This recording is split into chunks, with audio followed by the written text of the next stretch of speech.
Malakali pediatr izlayotganlar uchun shifo izlab birinchi Go'rbanitsani oldidagi Remedium klinikasiga doktor Ilhom Tillabayevni oldiga kelganmiz. Assalomu alaykum Ilhom aka. Faoliyat haqida biroz tushuntirib bersangiz. Men Tillabayev Ilhom Kamalzinovich, 10 yillik tajribaga ega pediatr allergolog bo'lib, Remedium klinikasida faoliyat yuritaman. Hozirgi kunda yosh bolalarda ko'plab qanday kasalliklar uchramoqda? Hozirgi kunda bahor mavsum bo'lgani uchun mavsumiy allergiya ko'plab kuzatilmoqda.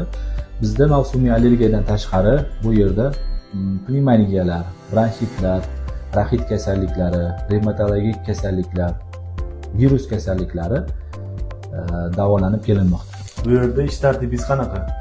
Bu yerda ish tartibim dushanbadan shanbagacha soat 9:00 dan 2:00 gacha Remedium klinikasida ish yuritaman.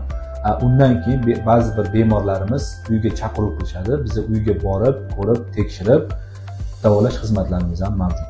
Farzandingizni taxminiy tashxis bilan davolamang. Doktor Tillabayevga murojaat qiling. Sahifamizga obuna bo'ling, manfaatli tavsiyalar berib boramiz.